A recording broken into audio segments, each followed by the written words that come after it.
करता है विशेष phone in कार्यक्रम रेडियो डॉक्टर।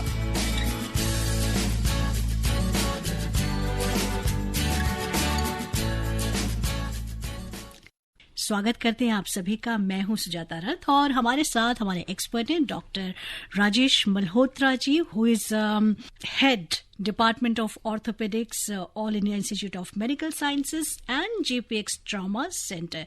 डॉक्टर साहब, बहुत बहुत स्वागत है आपका। धन्यवाद सुजाता जी। मेरे दर्शकों को मेरा बहुत प्यार भरा नमस्कार। तो मैं अपने श्रोताओं को बताना चाहूंगी कि आज डॉक्टर राजेश मल्होत्रा खास करके हमारे एक्सपर्ट हैं इस शो में, क्योंकि वो खुद एक मिसाल है ब्लड डोनेशन के। जी हाँ, जब ब्लड डोनेशन की बात आती है तो डॉक्टर साहब ने मेरे ख्याल से 125 बार आप ब्लड डोनेट कर चुके हैं डॉक्टर साहब। जी, रफली ये मैं बहुत समय से अब सेंचुरियन ब्लड डोनर हो चुका हूँ हमारे अस्पताल में, अखिल भारतीय आयुर्विज्ञान संस्थान नई दिल्ली में। तो अब तो इतना आनंद मुझे आता है कि जैसे एक दो दिन ऊपर हो जाए तो थोड़ा परेशान हो जाता हूँ मैं। अच्छा तो डॉक्टर साहब, ये जो आनंद की बात है जब आप किसी को ब्लड डोनेट करते हैं, ये शायद बहुत सारे लोग हैं जिन्हें ये इस आनंद की प्राप्ति होती है। एक स्पिरिचुअल आनंद है, एक आत्मिक आनंद है। तो इस दिवस पर खास करके हम शायद इस जागरूकता को बढ़ावा देते हैं कि ब्लड डोनेशन जो है एक बहुत ही स्पिरिचुअल और बहुत ही एक नेकी का काम है, और इसमें किसी तरह की जो एक घबराहट होती है या जो बहुत सी भ्रांतियां होती हैं वो नहीं होनी चाहिए। जी बिल्कुल सही। आपको ये समझना पड़ेगा कि कोई भी सरकार, कोई भी मेडिकल साइंस हमें इस बात की अनुमति नहीं देती है कि हम एक व्यक्ति का नुकसान करके दूसरे आदमी को फायदा दें। तो हम अगर किसी से ब्लड लेते हैं और उसको किसी और को चढ़ाते हैं तो वो हम किसी भी हालत पे उस व्यक्ति का नुकसान नहीं कर रहे हैं जिसने ब्लड दिया है। तो आप देखें कि ऐसा कोई इसमें कोई वेस्टेड इंटरेस्ट नहीं है। आपका दिया हुआ रक्त किसी की जान बचाने के काम आता है, किसी का दिल धड़कता रहता है, रुकता नहीं है क्योंकि आपने रख दिया। तो ये जो स्पिरिचुअली आपने कहा या जो सेटिस्फैक्शन जो इसमें मिलती है वो तभी मिलती है जब आप ये रियलाइज करते हैं कि आपके किए हुए एक छोटे से काम से किसी को जीवन मिल सकता है। क्या बात है, आपके किए हुए एक छोटे से काम से किसी को जीवन मिलता है, और इसी प्यार के सूत्र में बंधा है हम सभी का जीवन, मानव जाति का जीवन। तो श्रोताओं, कुछ भी जानना चाहते हैं ब्लड डोनेशन के बारे में तो हमें कॉल कर सकते हैं। डॉक्टर साहब आपकी मदद के लिए है 01123421080 एंड 01123421084। व्हाट्सएप नंबर है 9868107070। जी हाँ दोस्तों, इसी प्यार के धागे से बंधा है आपका और हमारा जीवन, और जीवन का जो जिसको कहते हैं ना जिस्ट, शायद इसी में कि हम औरों के लिए कितना कर सकते हैं, कितना कुछ दे सकते हैं सेल्फलेसली, और यही है वर्ल्ड डोनेशन का एक मकसद। हमारे expert doctor Rajesh Malhotra from JP Apex trauma centre and who is the head department of orthopaedics, all India institute of medical Sciences. Doctor साहब, एक क्वेश्चन आया है भूपेंद्र जी का, where can I donate blood? My haemoglobin is 16.7। I am living in Ghaziabad. Pendra ji, thanks for the kind thought. We need more people like you to, come forward. You can donate blood at any of the, blood banks around you. You can go to any government hospital or any, in fact, there are a lot of voluntary blood donation camps which are organized by clubs like Rotary Club. In fact, we have a lot of camps where the paramilitary forces and the police personnel come and donate. तो हमारे यहाँ पे बहुत सारे ऐसे camp लगते हैं जहाँ पे पुलिस के, सीआरपीएफ के, आईटीबीपी के जवान आते हैं, और वो सैकड़ों की तादाद में आते हैं, और हमें को एक ही दिन में हमारी कितनी भी कमी हो वो पूरी हो जाती है। तो ब्लड देने की अगर आप में इच्छा है तो अवसरों की कोई कमी नहीं है।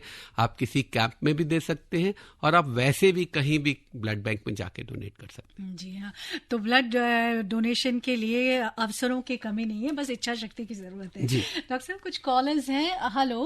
हाँ हेलो, नमस्ते मैम। हाँ नमस्ते। हाँ, गुरविंदर सिंह चट्ठा बोल रहा हूँ। जी जी गुरविंदर जी, आज का आपका सवाल क्या है? सवाल से पहले डॉक्टर राजेश मल्होत्रा जी को नमस्कार और बधाई देना चाहूंगा कि इन्होंने 125 बार ब्लड डोनेट किया है। धन्यवाद गुरविंदर जी।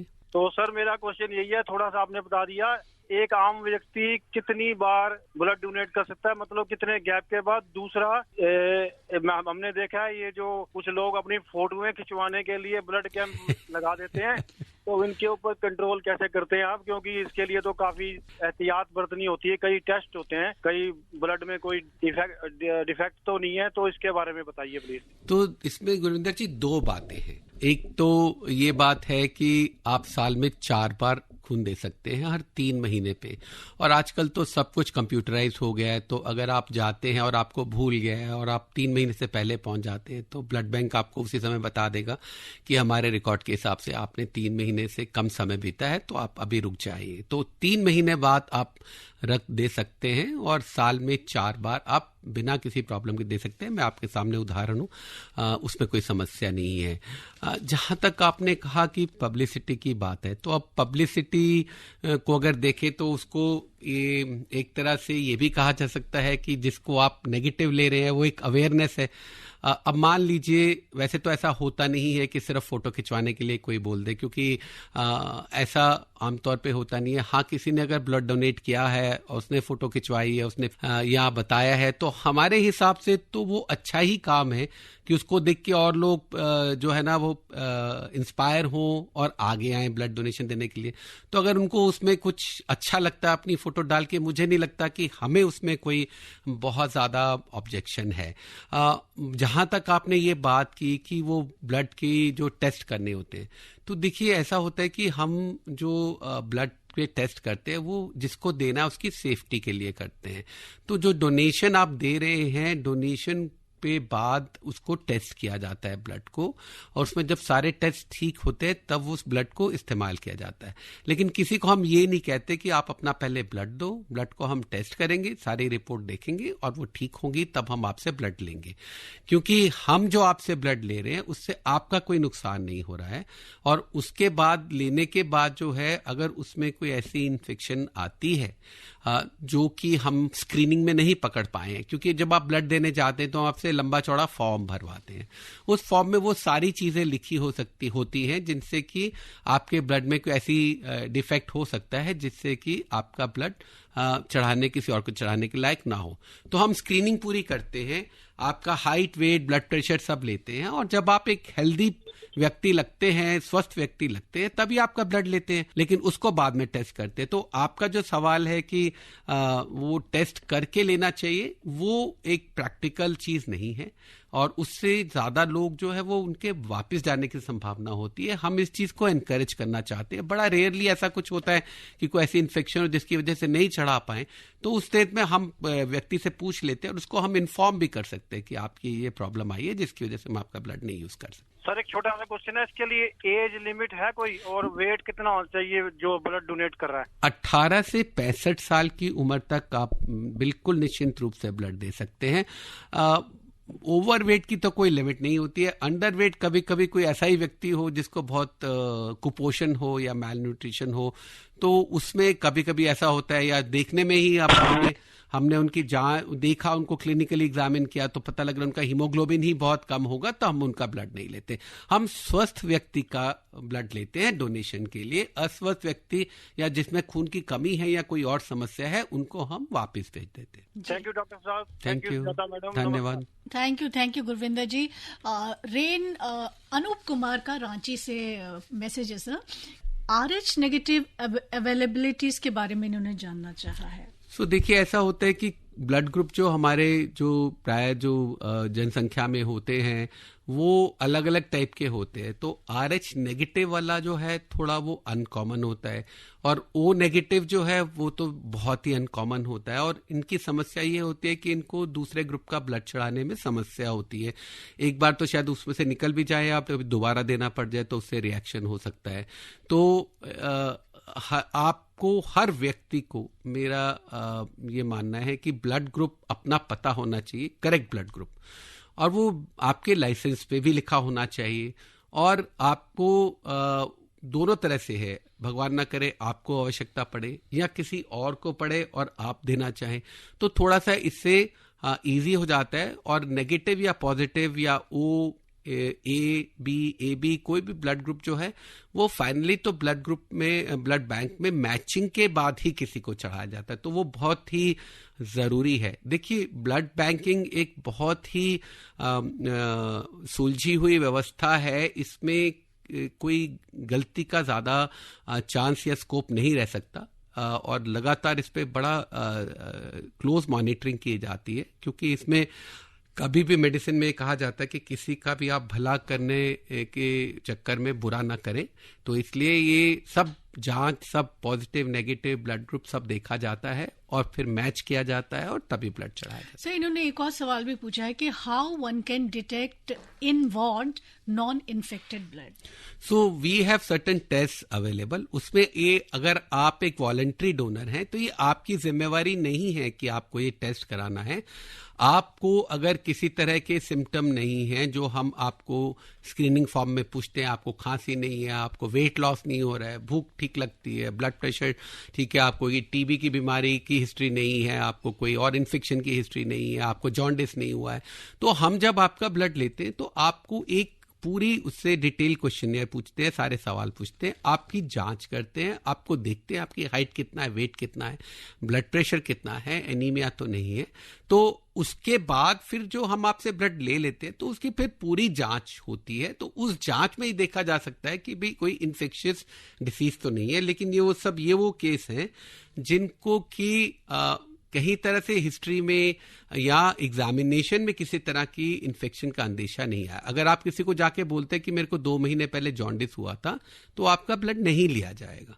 तो इसी तरह से आपका वेट अगर तेजी से लॉस हो रहा है, आप कमजोर पड़ते जा रहे हैं, आपको भूख नहीं लग रही है, तो ऐसे में भी आपका ब्लड नहीं लिया जाता है। तो ये बड़ा, जैसे मैंने बोला कि ऐसा है कि आप मैं आपको एक एग्जाम्पल देता हूं। कहा यह जाता है कि जब आप दान देते हैं तो आप दान दीजिए और उसको भूल जाइए, क्योंकि आप दान देने के बाद जिसको आपने दान दिया उसको आप ये नहीं कह सकते कि इसका आप उपयोग इस तरह से करिए या इस तरह से ना करिए। आपने जिसको दान दिया, ये उस पे ऊपर ये दायित्व है कि उसका जो भी अच्छे से अच्छा इस्तेमाल है वो करे, किसी की जान बचाने में करे। तो डॉक्टर साहब की इसी खूबसूरत बात पर कि जब आप दान देते हैं तो भूल जाइए कि किसको आप दान दे रही हैं। हमारी भारतीय संस्कृति का जो है मूल मंत्र, तभी जो दान है ना वो आप नहीं भी चाहेंगे तो वो फलेगा। जी। भगवान श्री कृष्ण ने कहा है ना कि आप कर्म करते रहिए, फल की कामना मत कीजिए। आप सुन रहे हैं विशेष फोन इन कार्यक्रम radio doctor. Doctor Rajesh Malhotra हमारे एक्सपर्ट हैं, जो स्वयं एक मिसाल है हमारे सामने, और 125 से भी ज्यादा बार ब्लड डोनेट कर चुके हैं और आज हमारे एक्सपर्ट हैं रेडियो डॉक्टर में। डॉक्टर साहब, कुछ कॉलर्स इंतजार कर रहे हैं, उनसे बात कर लेते हैं, उसके बाद हम आगे चर्चा को बढ़ाएंगे। हेलो। हाँ जी बोलिए। जी नमस्कार। नमस्कार। मैं यूपी लखनऊ से राजा बात कर रहा हूँ। जी राजा साहब बोलिए। लेकिन मैं ये जानना चाहता हूँ कि जैसे मैंने 3 महीने के बाद अपना जो है रक्तदान किया, फिर हम नॉर्मल तरह से अपना काम काज कर सकते हैं या मतलब कुछ दिन हमको आराम करना है, कुछ खाने पीने में मतलब खास ध्यान रखना है, इसके बारे में मतलब डॉक्टर साहब जानना चाहते हैं। जी, तो बड़ा अच्छा सवाल है और उसका जवाब मैं इस तरह से दूंगा कि जिस दिन हम लोग अक्सर, क्योंकि जो काम पे जाते हैं या हॉस्पिटल में काम करते हैं, तो सुबह सुबह 8 या 8:30 बजे जाके ब्लड दे देते हैं ताकि पूरा दिन उस दिन छुट्टी ना लेना पड़े, काम करे। और बहुत बार ऐसा हुआ है कि सुबह रक्तदान करने के बाद ऑपरेशन थिएटर में जाके हमने पूरा दिन ऑपरेशन किए और काम किया। तो कोई भी इसमें ऐसी आपको रेस्ट की जरूरत नहीं होती है, आराम की जरूरत नहीं होती है, काम से छुट्टी लेने की जरूरत नहीं होती है। आप जो है अपना, ये जरूर है कि गर्मी का मौसम है तो पानी वानी ठीक पिए, हाइड्रेशन ठीक रखें और चाय कॉफी एक आध बार पी लें, लेकिन कोई भी इसमें रेस्ट करने वाली या आराम करने वाली या छुट्टी लेने की आवश्यकता नहीं होती है। आपके शरीर में 5 से 5.5 लीटर औसतन ब्लड होता है और करीब 300 ml से ज्यादा कभी नहीं लिया जाता एक यूनिट में। तो इसलिए जो इस तरह के जो होता है दान, उसकी भरपाई बहुत जल्दी हो जाती है और कोई भी ऐसी आपको कमजोरी नहीं लगती। मैं आपको इसीलिए बता रहा था कि कई बार हमने रक्तदान देने के बाद जाके पूरे दिन ऑपरेशन थिएटर में भी काम किया। आप अपना काम कर सकते हैं। जी, बहुत बड़ी बात आई है। मैंने अभी मैम ने बताया 125 बार, तो ये एक रिकॉर्ड हो गया, बहुत ज्यादा हो गया। जी जी, बहुत बहुत आपको धन्यवाद। बहुत बहुत बधाई सर आपको। धन्यवाद। थैंक यू राजा जी। मनोहर लाल गांधी जी का गाजियाबाद से सवाल है सर कि इन्होंने हाल ही में ब्लड डोनेशन किया। ब्लड देते समय हाथ में एक बॉल पकड़ा देते हैं, वो बॉल क्या काम करती है और डोनेशन करने के कितने घंटे तक ब्लड की पूर्ति हो जाती है? देखिए, ऐसा है कि जो बॉल पकड़ाई जाती है आपको, वो इसलिए की जाती है कि जो अब आप बॉल को प्रेस करते हैं तो उससे आपका जो रक्त का संचार है पूरे हाथ में वो अच्छे से होता है। तो जो भी ब्लड कलेक्ट करना है, वो आपने देखा होगा कि एक तराजू पे एक थैली रहती है, तो वो जो हमें मात्रा, जिस मात्रा में हमें आपका रक्त चाहिए 1 यूनिट, वो जो ही पूरा हो जाता है तो एक बजर बज जाता है। तो जब आप ये बॉल से प्रेस करते हैं, इससे ये रक्त का संचार लगातार बना रहता है और वो यूनिट, वो जो थैली में रक्त लगातार जाता रहता है और एक निश्चित समय में वो पूरी यूनिट पूरी हो जाती है। वो थोड़ा सा उसकी जो, जैसे हमें उसकी रफ्तार चाहिए या उसका हमें स्पीड चाहिए, उस स्पीड से ब्लड को कलेक्ट करने में मदद करता है। और ये आपने कहा कि कितने दिनों में पूरा हो जाता है। देखिए, ऐसा है कि रक्त में एक उसका जो लिक्विड होता है वो होता है जिसको प्लाज्मा कहते हैं। आपने सुना होगा, कोविड में भी इसकी बहुत बात होती है। और सेल्स भी होती हैं। तो प्लाज्मा तो बहुत जल्दी ही जो उसका लिक्विड पार्ट है वो तो बहुत जल्दी ही पूरा हो जाता है। सेल्स को कुछ समय लगता है उसको करने में, लेकिन ये है कि आपको हम जब ये बताते हैं कि 3 महीने बाद ही आप रख दे सकते हैं, इसका मतलब अगर आपकी सेल्स भी जो है उसमें उससे ज्यादा समय किसी भी हाल में नहीं लग सकता। लेकिन आम तौर पे जैसे आपने कहा कि जो रक्त का वॉल्यूम है, जो उसका वो वॉल्यूम को पूरा करने में कुछ ही घंटे लगते। मृत्युंजय कुमार चेरकी, गया बिहार से इनका सवाल है। ये एक प्राथमिक विद्यालय में शिक्षक हैं और ये लिखते हैं कि मैं जानना चाहता हूं कि ब्लड दान करने के क्या फायदे और नुकसान हैं और बच्चों की भी जागरूकता के लिए क्या क्या बता सकता हूं रिगार्डिंग ब्लड डोनेशन। तो सबसे बड़ी बात तो ये है कि आप ब्लड डोनेशन के बारे में बच्चों को एजुकेट करना चाहते हैं तो हमें, अगर मुझे ये बताना होगा तो सबसे पहले मैं ये बताऊंगा कि रक्त की इंपॉर्टेंस क्या है, ब्लड की इंपॉर्टेंस क्या है, क्यों किसी व्यक्ति का अगर बहुत ज्यादा ब्लड निकल जाए तो उसकी मृत्यु हो जाती है। तो इसलिए रक्त जो है, रक्तदान जीवन दान ही है। पहली बात तो ये। और दूसरी बात ये कि अभी तक कोई ऐसी टेक्नोलॉजी हमारे पास नहीं है आर्टिफिशियल ब्लड बनाने की, वो हमें डोनेशन से ही मिलता है। तो अगर किसी को रक्त की जरूरत है तो किसी और व्यक्ति के दान से ही मिलेगा। तीसरे, इतनी सारी बीमारियां, मैं तो ट्रॉमा सेंटर इतने साल से देख रहा हूं, तो कई बार ऐसा घायल व्यक्ति आता है जिसको उसी समय 20, 25, 30 बोतल खून भी चढ़ाना पड़ता है और उस समय हम ये नहीं देखते कि उसके साथ कोई है कि नहीं या कौन ब्लड देगा। तो आप ही जैसे लोग जो डोनेट करते हैं, उन्हीं से उस समय उस व्यक्ति की जान बचाई जाती है और किसी के घर का चिराग बुझने से बच जाता है। और आखिरी बात यह है कि उससे, जैसे कई बार इस प्रोग्राम में सवाल पूछा गया है, उससे कोई कमजोरी, कोई बीमारी, कोई थकावट, कोई ऐसा नुकसान आपको नहीं होता। कि मैं आपको फिर एक बार बताऊंगा कि मेडिकल साइंस और देश का कानून, कोई भी चीज हमें इस बात की इजाजत नहीं देती है कि हम एक व्यक्ति का भला करने के लिए दूसरे व्यक्ति का नुकसान करें और जिससे एक से ब्लड ले ले और दूसरे को चढ़ा दे, वो बीमार हो जाए और ये स्वस्थ हो जाए, ऐसा नहीं होता है। तो इसलिए ये सारी जो साइंस बनी है, इसी बात को देख के बनी है कि आपका नुकसान नहीं हो लेकिन किसी और का फायदा हो जाए। देवघर झारखंड से कुमार अजय पूछते हैं कि खून गाढ़ा कैसे हो जाता है और गाढ़ा खून को पतला कैसे किया जाता है, दान के लिए किस प्रकार का खून उपयुक्त है? ऐसा होता है कि खून गाढ़ा कई वजह से हो सकता है। इस वजह से हो सकता है कि उसमें सेल्स बहुत ज्यादा हो जाए जो किसी बीमारी में हो सकती हैं, या उसके अंदर लिक्विड पार्ट कम हो जाए जो कि डिहाइड्रेशन में हो सकता है। मान लीजिए बहुत गर्मी में या बहुत किसी को लूज मोशन लग गए और वॉमिटिंग हो रही है और पानी पचा नहीं पा रहा है, इन सब में खून गाढ़ा हो जाता है। ऐसे में अगर जो कारण है गाढ़ा होने का, उसके हिसाब से उसका इलाज किया जाता है। अगर आपको डिहाइड्रेशन हो गया तो आपको ग्लूकोज या नॉर्मल सेलाइन का फ्लूइड चढ़ाने में, इंट्रावीनस देने से आपको वो खून नॉर्मल उसमें आ जाएगा। उसकी पहचान ये होती है कि जब आप डिहाइड्रेटेड होते हैं तो बॉडी आपकी शरीर से पानी बचाने की कोशिश करती है, तो यूरिन भी आना बंद हो जाता है, पसीना भी थोड़ा सूख जाता है, पसीना नहीं आता है। तो वो सब हम लोग देख के जांच कर लेते हैं। नॉर्मल अगर ब्लड गाढ़ा हो गया है, अगर डिहाइड्रेशन से, मैंने आपको बताया, लेकिन कई बीमारियों में हमें खून पतला करना पड़ता है, खास करके अगर कोई ऐसी बीमारी हो, किसी को हार्ट अटैक हुआ हो या उसको ब्रेन अटैक हुआ हो, तो ऐसे में हम खून पतला करने की दवाइयां देते हैं। लेकिन उसमें एक थोड़ा रिस्क रहता है कि ऐसे लोगों को अगर चोट लगती है तो खून थोड़ा देर में बहना बंद होता है। तो वो सब मेडिकल चीजें, इसीलिए जब आपसे हिस्ट्री पूछी जाती है ब्लड डोनेशन से पहले, तो ये सब चीजें आपसे पूछी जाती है, जिससे ये चीज रूल आउट हो जाती है कि आपका खून बहुत ज्यादा पतला या बहुत ज्यादा गाढ़ा तो नहीं है। वो सब मेडिकल साइंस है, वो आप हम पे छोड़ दीजिए। आप खुद भी दीजिए और लोगों को भी खून देने के लिए प्रभावित करिए, क्योंकि अगर कोई ऐसी बीमारी है आपको, तो ऐसे में अगर पकड़ में आ गई तो एक तरह से आपको उसका एक लाभ ही मिलेगा कि उस ठीक हो जाएगी, उसका ट्रीटमेंट हो जाएगा। पर स्वस्थ लोगों से ही ब्लड लिया जाता है, ये बात याद रखें। जी, डॉक्टर साहब ने बहुत अच्छी बात कही कि भाई बहुत ज्यादा उलझनों में और सवाल जवाब में मत पड़िए। अगर आप स्वयं स्वस्थ महसूस करते हैं तो जाके ब्लड डोनेट कीजिए, बाकी सब डॉक्टर्स पर छोड़ दीजिए, वो मेडिकल साइंस देखेगा और आपकी क्या फ्री में हेल्थ चेकअप भी हो जाएगा उसमें। जी। चलिए, बहुत सारी बातें और जानेंगे हम डॉक्टर साहब से, और अब समय है एक ब्रेक में जाने का, और ब्रेक से लौटने के बाद हम डॉक्टर साहब से पूछेंगे जीरो रिप्लेसमेंट के बारे में कि ये जीरो रिप्लेसमेंट क्या है। आप सुन रहे हैं विशेष फोन इन कार्यक्रम रेडियो डॉक्टर।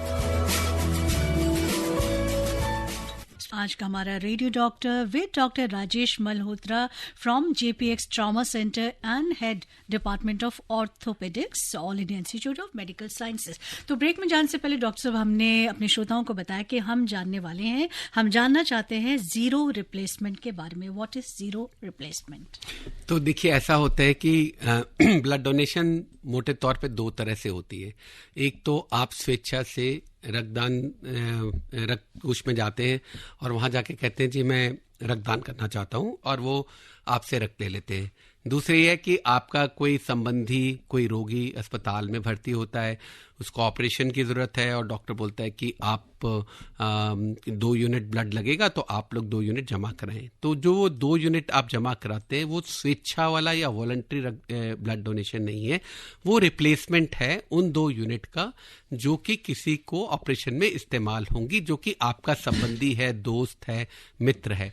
तो जो अब आप देखें कई बार ऐसे लेबर रूम में लेडीज को एकदम ब्लड लॉस होता है, उनकी जान बचाने के लिए तुरंत ब्लड चाहिए, उस समय पे कोई एकदम उनका रिलेटिव हो सकता है पास न हो। ट्रॉमा सेंटर में हमारे पास कोई एक्सीडेंट्स के बाद व्यक्ति आ गया, उसको 20, 25, 30 बोतल खून चाहिए, हम कोई रिश्तेदार को नहीं ढूंढते हैं।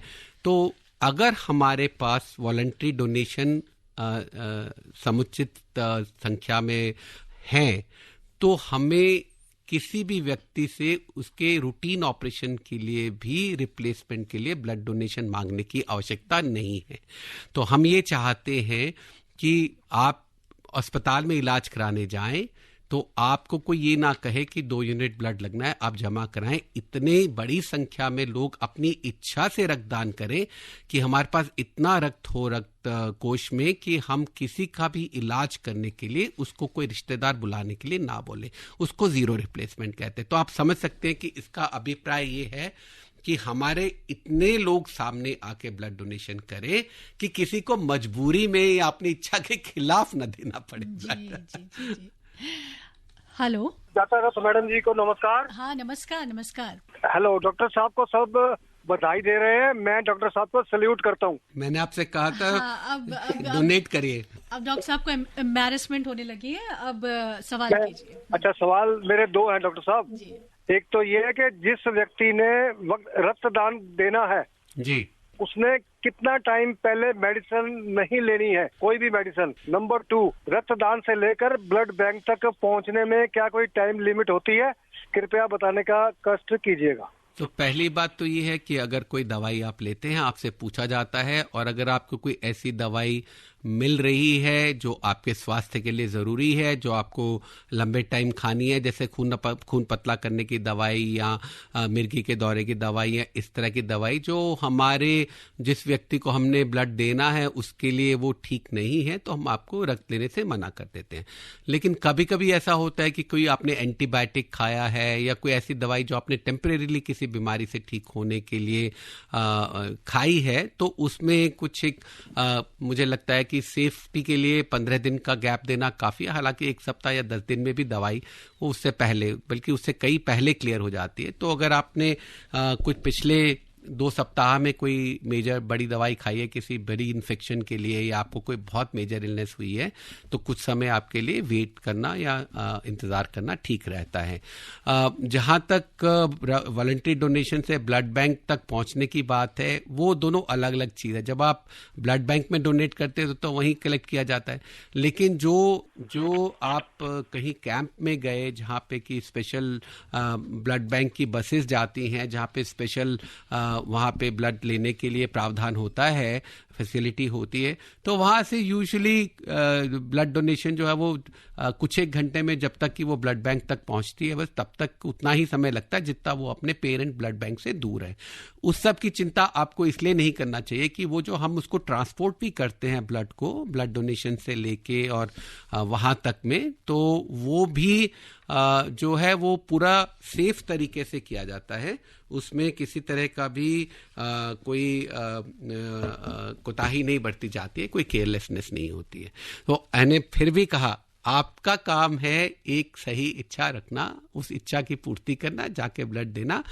हम लोग उसको बहुत कीमती भेंट आपकी समझ के उसको बहुत अच्छे से संभालते हैं और आपकी धरोहर किसी और को देते हैं, जिसको आपकी वजह से जीवन दान मिलता है। धन्यवाद डॉक्टर साहब, धन्यवाद सुजाता मैडम, जय हिंद। जय हिंद। जय हिंद।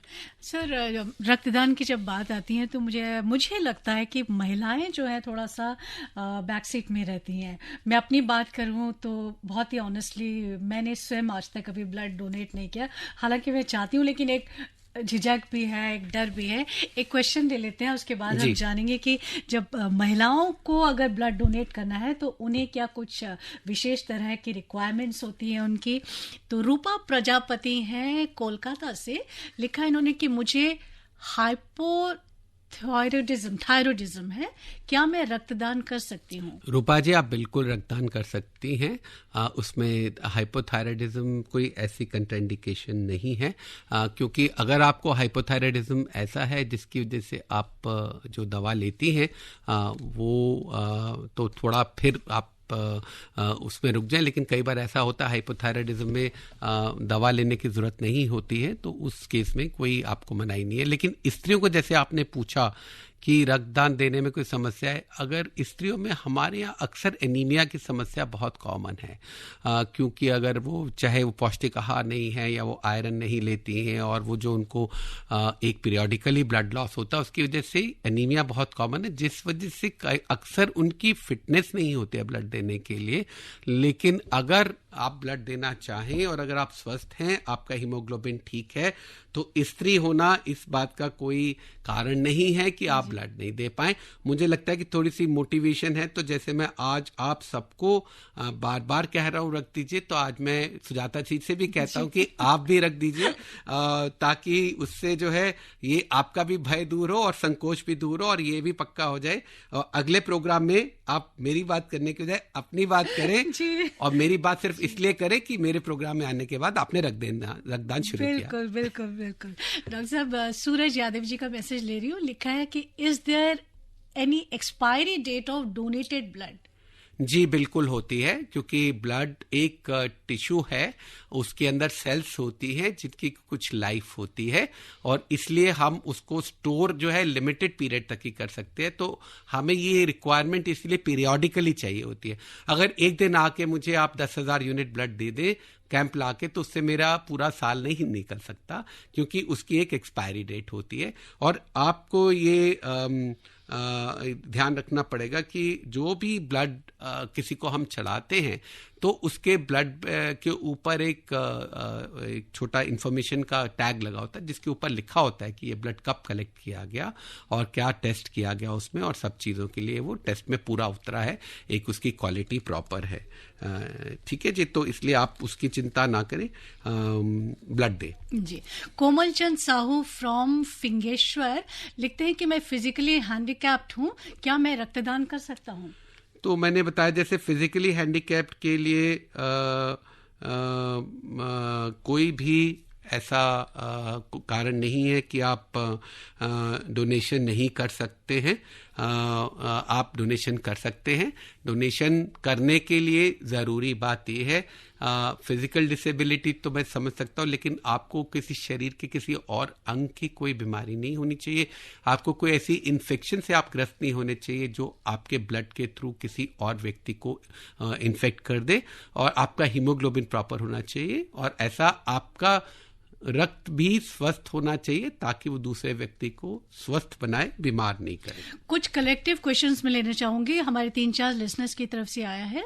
कुछ सवाल हैं कि क्या सिगरेट और अल्कोहल कंज्यूम करने वाले लोग ब्लड डोनेट कर सकते हैं, और एक और सवाल है क्या टैटू बनवाने वाले लोग ब्लड डोनेट कर सकते हैं? तो जो लोग टैटू बनवाते हैं उनमें कई तरह की इन्फेक्शन का खतरा ज़्यादा होता है, और ऐसे लोगों को जैसे मैंने कहा कि अगर हमारे पास बहुत सारे डोनर हैं तो हम ऐसे व्यक्तियों को थोड़ा बाद में टैटू लेंगे, लेकिन टैटू अपने आप में मनाही नहीं है। जब हम टैटू देखते हैं तो हमें इस बात का अंदेशा रहता है कि थोड़ा सा ऐसे लोगों में हेपेटाइटिस वगैरह इन्फेक्शन की पॉसिबिलिटी है, तो हम उसको अच्छे से टेस्ट करते हैं।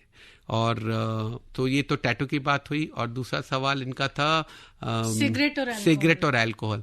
तो वो बात है कि आपको एक छोटा सा मैं किस्सा सुनाता हूँ। एक व्यक्ति ने पादरी से पूछा क्या मैं चर्च में सिगरेट पी सकता हूँ? तो उन्होंने बोला बिल्कुल नहीं। तो उन्होंने बोला अच्छा मैं सिगरेट पीते हुए भगवान का नाम ले सकता हूँ? तो बोले क्यों नहीं ले सकते, भगवान का नाम तो हर समय ले सकते हो। तो अगर हमें किसी की जान बचाने के लिए आपका ब्लड चाहिए और आप कहते हैं मैं सिगरेट पीता हूं, तो हम उससे मना नहीं करते, लेकिन ये जरूर करें कि एक दिन पहले सिगरेट शराब ना पिए, या उससे पूर्व रात्रि को सिगरेट शराब ना पिए, ताकि वो ब्लड में आपके अल्कोहल ना हो जो हमने किसी को चढ़ाना है। पर अपने आप में ये हम मनाही का कारण नहीं है जी। छोटा सा ब्रेक लेंगे, उसके बाद लौटेंगे रेडियो डॉक्टर में। आप सुन रहे हैं विशेष फोन इन कार्यक्रम रेडियो डॉक्टर। जी हाँ दोस्तों, every single donation is a precious life saving gift and repeat donation is the key to building a safe and sustainable blood supply.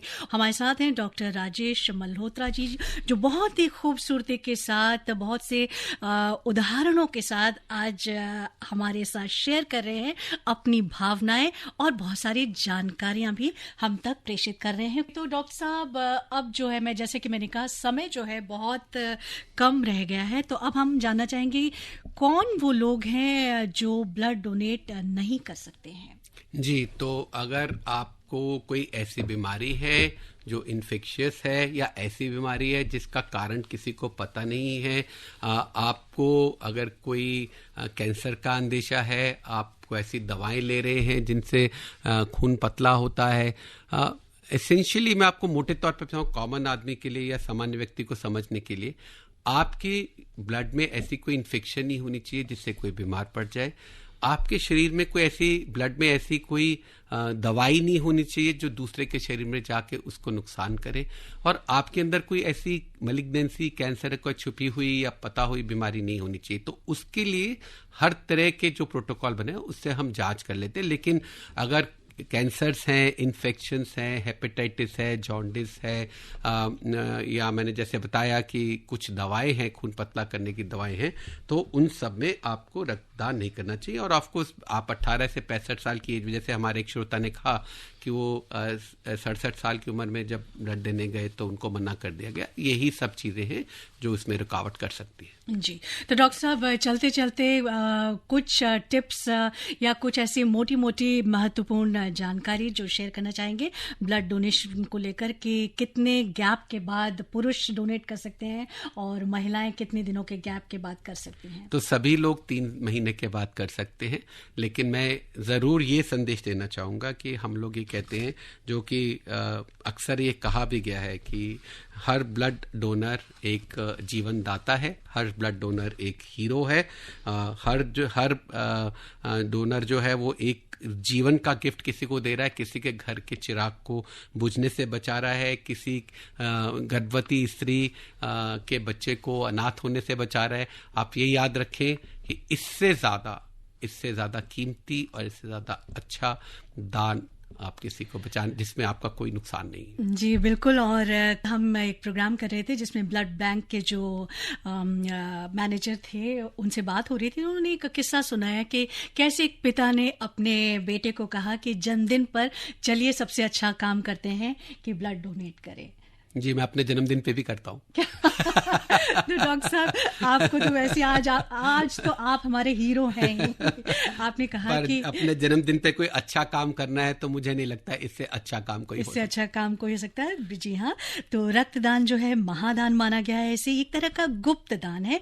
आप नहीं जानते कि आपके द्वारा दिया गया रक्त किसे दिया जा रहा है। किसी को नया जीवन मिलता है, किसी के परिवार में फिर से खुशियां आती हैं। तो डॉक्टर साहब का बहुत बहुत शुक्रिया हम अदा करना चाहेंगे। आज वो वैसे भी हीरो है और डॉक्टर साहब ने कहा कि जो भी ब्लड डोनेट कर रहा है ही इज अ हीरो। धन्यवाद। बिल्कुल सही आपने कहा। और हमारे देश में हीरो लोगों की कोई कमी नहीं है। थोड़ी सी जागरूकता अगर इस कार्यक्रम के द्वारा उनमें आ जाएगी तो हमारे बहुत से रोगियों का बहुत सा फायदा होगा। Thank you, Dr. Rajesh Malhotra from JPX Trauma Center and who is head Department of Orthopedics, All India Institute of Medical Sciences. Thank you so much. Salute to you. Thank you. अभी आप आकाशवाणी दिल्ली से विशेष phone in कार्यक्रम radio doctor सुन रहे थे। कार्यक्रम की प्रस्तुतकर्ता थी शालिनी मित्तल।